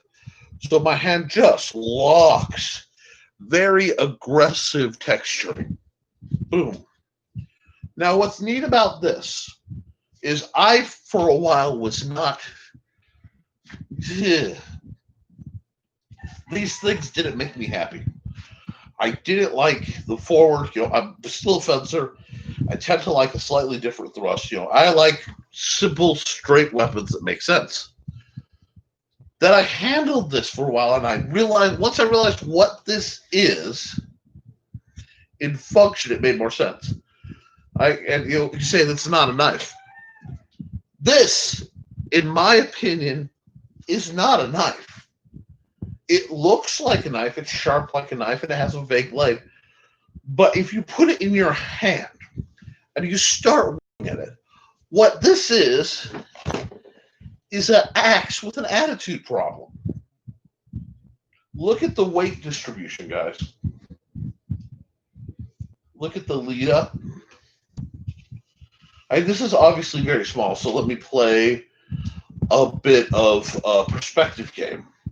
So what I'm doing is I'm lining these up so that they're about the same length for the purpose of analysis. Now look, from where the grip is to where the strike edge is. Do you see the overlap? I can't do it the other way because, perspective doesn't work that way. But this is an effective, it's a cutter. It handles, it hits, it chops like an axe. And as soon as I got that, I went from not really being sure how to fight this to this is a bearded axe without a hook. So you catch it in the belly, it cuts, it slices, dices, makes french fries and julienne. The other thing I don't like is how it's a little counter to draw because of the body mechanics. So I've not really found a way that I find comfortable to holster this guy. That's almost not bad. And I hate behind the back holsters. So that's something to think about. But curved sword. Now, this is a kukri. This is a very much a Indian sign sword. That's what you think about. If you look up, God, I'm going to say it wrong. Do not hold my speech impediment against me. The Ginatung. It's a screama, curved type of machete. It's like this with a slight longer but more subtle curve. And the Marines still train. And while they will call it a knife because Marine Corps tradition gets very dicey on the subject of swords, swords have a lot of meaning. So knife is a knife. This, something that long, other people might call a sword, but a Marine will always call it a knife because their sword is a sword, and that's a whole different ballpark. But these guys, real popular in the like Malaysia, the Philippines, Eastern Asia kind of stuff. It's a really neat weapon. It's very concussive. This is the kind of thing, if I could just and double the size. Let me see. Yeah, my hand is there. So if I could double the size and make it nearly 3 feet long overall, about 30 inches overall, John, you would love to get your meat hooks on one of these. Actually, I know you'd love to get your meat hooks on 2 of these. And you're right, they underappreciate it. I got some pings from the Messenger off to the side, which those of you who know, I keep Messenger running. And I got a brief yes-no kind of question that has nothing to do with this, but it is there.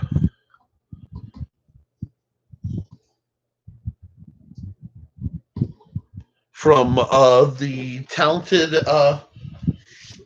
Stephanie. You've seen her in some of our reviews.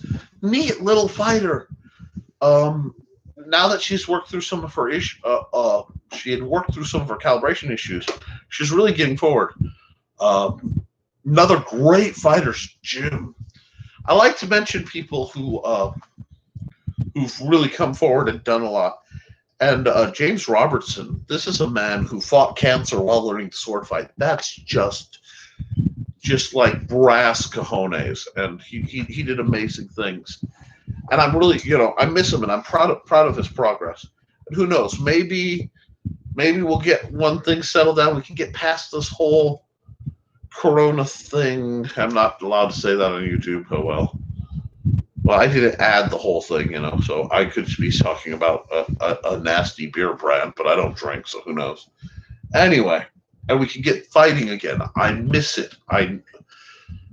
But, in the meantime, I can try to get myself in better shape to be able to do stuff. So, yay, I can take care of number one, something I'm not good at. All right. I want to take a minute. Normally I stop at the hour line, but I really got good conversation going. I want to thank Cindy Kep. I want to thank the amazing Steve Agosto. I've known Steve since high school, and he has been nearly a day one patron, even though he's been through a lot of stuff. He's a good guy. And when all this clears out, surprises are going to come his way. Shout out to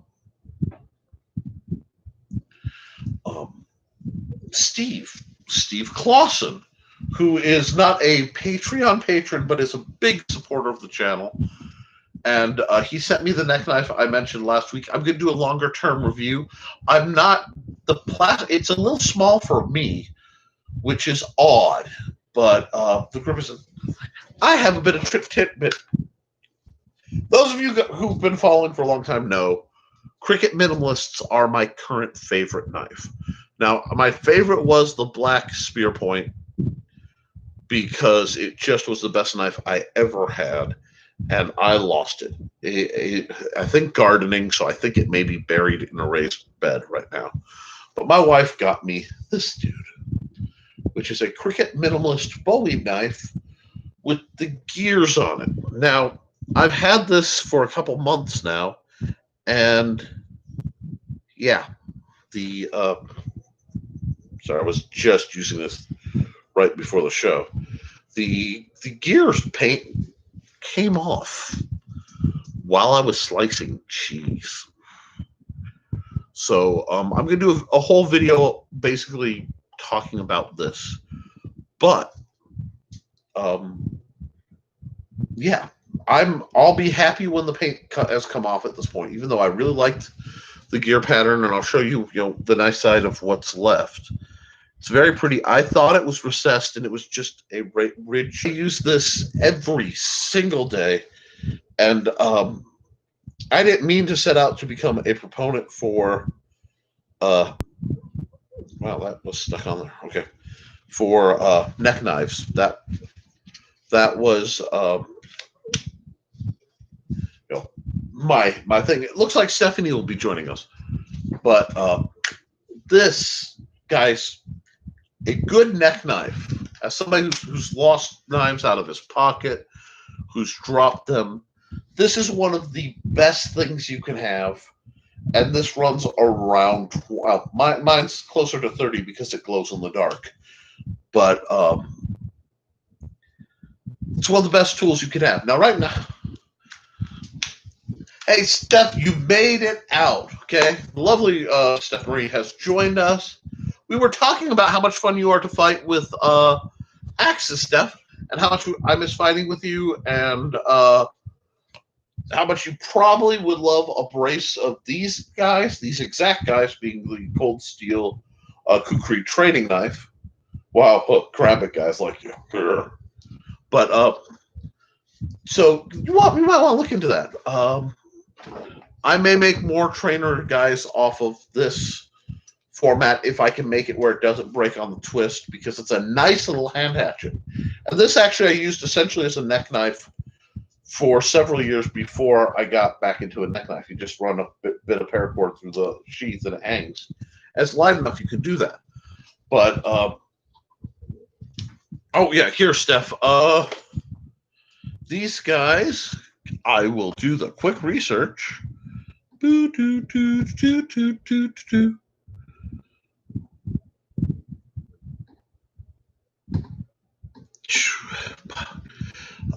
Because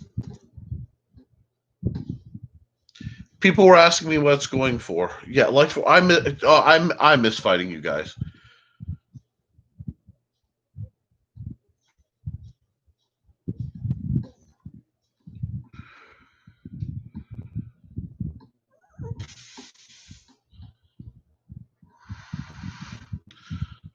Okay, I have fat thumbs.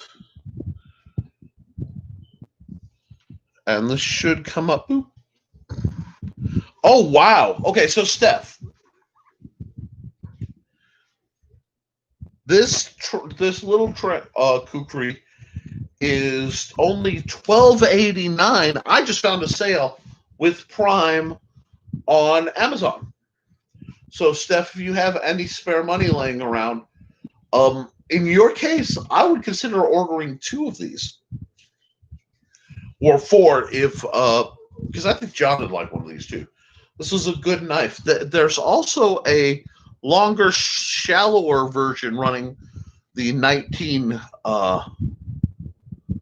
It's a Poly Trainer 19. So look up on Amazon. Just type in kukri training knife. This is by Cold Steel, so you know what to expect.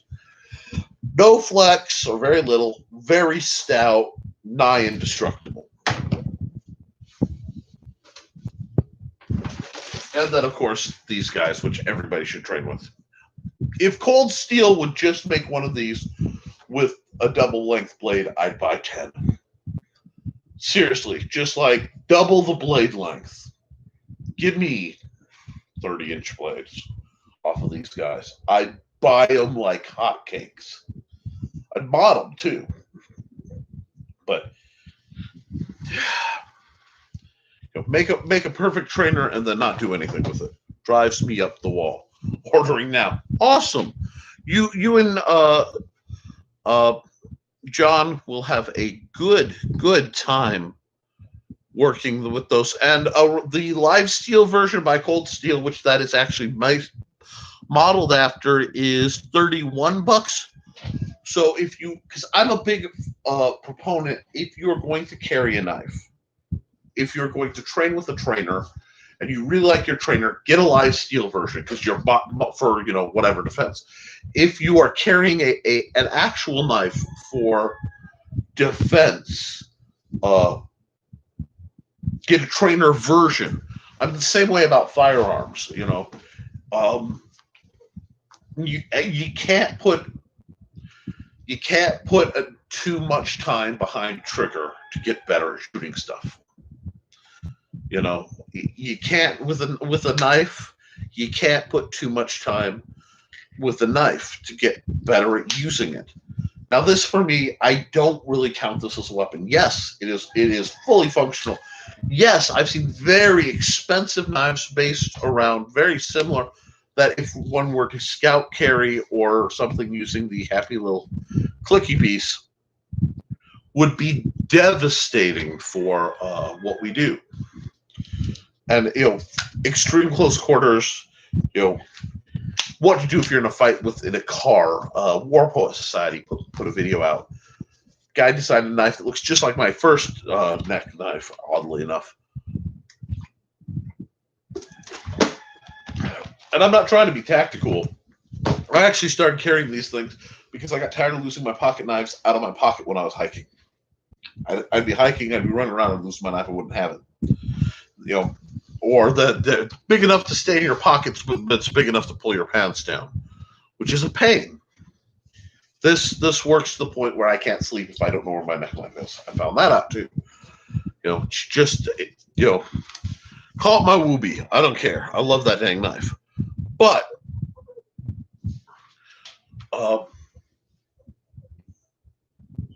just be careful with the calibration because there's no calibration on it. When you are fighting, and please hit the like button if you haven't, because anything to get the YouTube algorithms.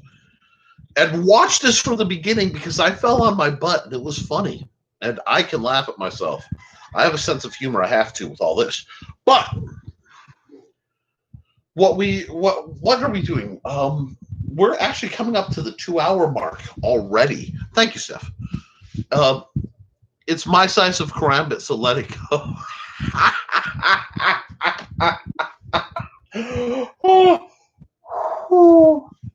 You know what? If the world calibrates and I can find some good thick HDP, I may make you a karambit trainer one of these days, John.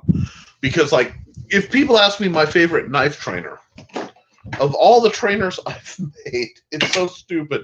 but I think this might be my favorite homemade knife trainer because there really is not much market for kitchen knife trainers, and that drives me.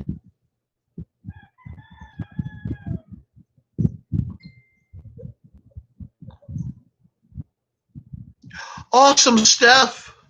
I'm not going to type on that because I know you're listening. But those are really quality. It's a good trainer, and it'll be a good thing for you to start working to loosen your shoulders up to get that flow going. Now, like I said, this guy, I'm tempted to make a sheath for this goofy little kitchen knife I made because I absolutely the simple practicality of a knife that feels like something you pulled out of a butcher block. As a trainer, they don't make them. And guess what? Everybody, middle of the night thump. What knife do most people go for? Something like this. So, that's your plan. Nothing wrong with that plan. It's a great plan. You can get a knife roughly like this anywhere from 88 cents at Wally World as a disposable to, however much you want to pay for a good kitchen knife. But why not have a trainer and practice with it? Heck, if you're really carpentry or craft minded, make a training butcher block. I might just do that one of these days. That'd be really cool. A butcher block full of training knives. So it's like, for self-defense and sudden, shock and awe response training. There, I may just keep this going because they're having a good night. They're playing Minecraft, so I might go a little late since we've got good people going. But that's why the idea of just get a stout chunk of cutting board and cut it out in the shape of what you want. Train it. Don't let money, don't let time, don't let things get in the way of your training. I mean, oh god, the grip's coming off. Again, I got to re-glue that. Anyway, this is based on one of Mandy's real swords. This is actually based on the real lifesteal sword she was carrying on our first date, which was to a haunted house. John actually was there because we had to keep her from stabbing an actor. But so what I did is I actually made her a rather pretty custom knife trainer. Now, her shoulders aren't really letting her fight right now, but it's there in case she ever wants it. When you're coming back, you have to go slow. That's what I'm coming. Started at the bottom, and I'm back at the bottom again, health-wise. But people like John, people like Trey, have seen me come from really bad position to get back up to fighting, and I've done it several times now. I'm just getting it gets harder as you get older, but I think I owe it to you guys to do that. And I do, for those who were asking, I will be making well, not these ones because they still have the handle, but fighting trainers of these throwers, because the TW22s are still some of my favorites that ever came out. Although the Gil Hibbins are just, they're Gil Hibbin. They're just names, that mean something. But if you're a LARPy, okay, not LARPy to an extent. If you're a Ren Fair guy and you carry a knife, a little dagger, whatever you carry, on you, get a trainer and learn how to use it. Because ignorance is one of the most dangerous things somebody can have. And if you're carrying a piece of equipment, know how to make it go. If you're walking around with a socket wrench, I'm going to expect you to understand the concept of righty-tighty, lefty-loosey. it's expected. If you're walking around with a musical instrument, you probably should be able to do something with it. I mean, I can strangle my tin whistle, which is glaring at me because I've been playing too much with my little cigar box guitar, and now the tin whistle's mad at me. These things happen. But, there's an expectation. You never, ever want to fly a false flag. Okay, it's one of my greatest, most deep-seated, core of my being pet peeves is people who pretend to be something they're not. Now, if you're a character, I don't know, I bought this, I love it. Okay. That's fine, but don't be like, I'm a badass swordsman. You're not. Owning a sword doesn't make you a swordsman any more than owning a gun makes you a soldier.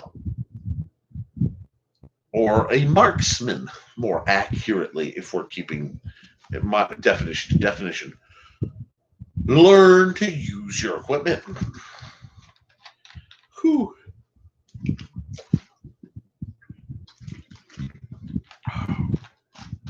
Sorry. Bit dry. I'm proud of myself. I've actually made this whole thing with no caffeine. That should shock and awesome, folks. But what's coming up? What should we cover next week, folks? A bit of what's coming. I am working on a sort of gap. Middle of the Night is Warhammer by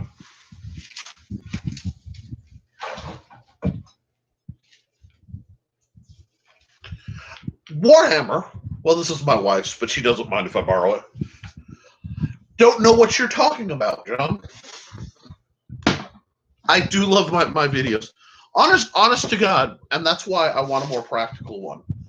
This is my favorite in the house sword. I know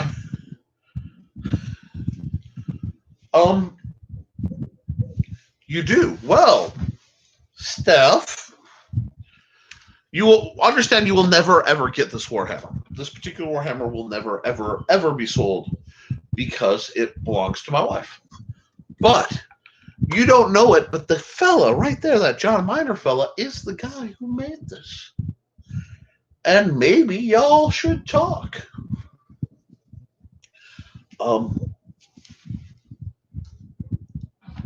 I also want to put out something. John, if you ever get back to doing merchanting, especially do custom pieces and stuff, let me know so I can plug your works on the channel. Get a website or something to clean up your weld. Because you make some amazing stuff. There we go. That's what I want to see, business. Now, while you guys are talking, why I'm giggling is Steph's trying to buy a Warhammer from John. Yeah. You found this. John's actually where this sword came from. I can't find one like it. I certainly can't find a fencing one this tiny. I found a sword close to this. Coin for wares. Oh, that's beautiful.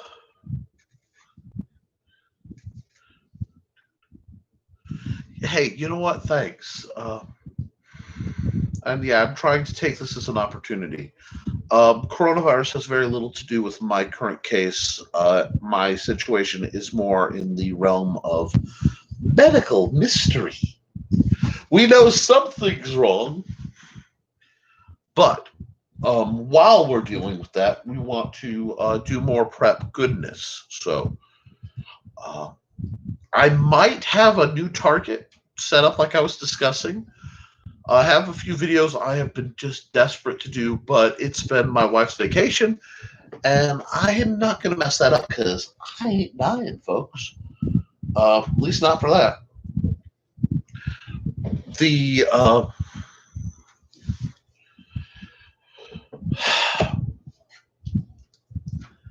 This whole thing has slowed a lot. Yeah, see, John's currently not home. He is elsewhere, and when he gets back, all sorts of interesting things are likely to happen because he's been in a mood. Um, I have a couple friends who are doing different business things that I may make sponsorship deals with, and once things settle, we will definitely do some bare minimum crafting days because I think a lot of people want trainers that they don't have or don't make. So we're going to set some of that up. Um,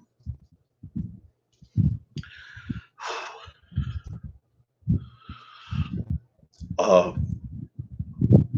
Guys, I've been talking for about 2 hours now, and I'm a little tired. So what I think I'm going to do, I think I'm going to sound all cut off this week. Thank you, but before I do, I want to thank you guys. First, I want to thank, of course, Sydney Kep, John Miner, and Steph for coming in and chatting because the back and forth is what this is meant to be. I set this live stream so guild members who couldn't get together in person could at least chat and have a regular meeting, and so that new people could ask us questions. If you're watching this and you're like, what is this guy, whatever, please consider liking, subscribing, and sharing this. Share these videos so people can get. I give free information. I give low cost information when needed. My Amazon, Nicholas, www.amazon.com/author/Nicholas Tucker has the Simple Sword, which is my plain English fencing manual that just got updated because apparently there was a file corruption. So I know it's looking good right now. And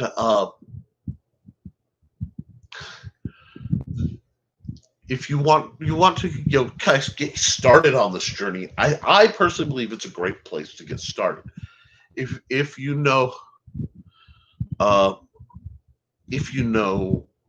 more and you want just a different approach or a way to analyze your opponents, consider it. It's also available through Kindle as an ebook very inexpensively. So please consider buying that. You also, while you're there, check out my other books, guys. I'm a sci-fi author. I'm a game designer. I'm working on a sequel right now. No one else really knows this, to a book that John Miner actually got to read a preview. Got to read it when it was getting hammered on in the early aughts of a urban fantasy book that has to be rewritten due to people, name changes, situation changes, etc. But I'm working on a sequel to it as well. So there's some really neat things. I'm also working on the Hybrids,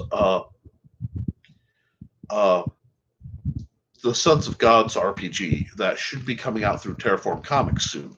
So please go look up Luke Stone at Terraform Comics.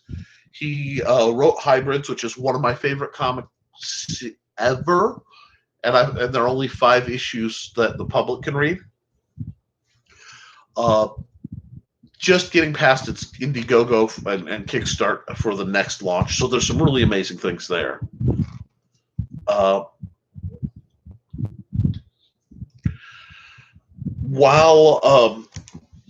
we're working on that, I'm going to have some new stuff next week. I may have some other videos. I have to do a review on this, extended review on the neck knife. If you guys want me to purchase things for a review, that's what I use the money that I make for, to buy new gear for me. That usually ends up me buying new gear for students if we're getting to upgrade my stuff. But tell me what you want to see, what you want to hear review, what you're interested in, and I will be happy to help. And for the people not who are following the comments,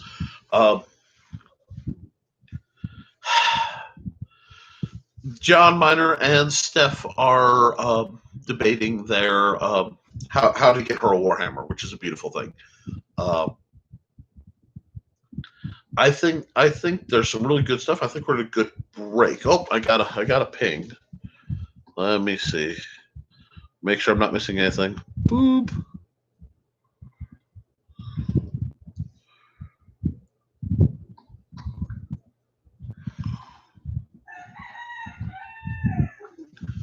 Um, yes, I also have a second channel that's been neglected, but that's where I put my artsy stuff, some stop motion, photography stuff related to my games. So look up Nicholas Tockert on the other channel on YouTube. And guys, this has been fun. It's always fun to come for you. And this weekly chat really kind of holds my universe together right now. So thank you for coming out. Thank you for the folks who are going to watch this and repeat. Understand I answer every comment that comes, question mark, I respond to everything, of nature. I mean, we all get bots, but so until next week or sooner, be good to each other, be kind to yourself, drink some water, do your drilling, keep your guard up, and as always, support your local swordmaster.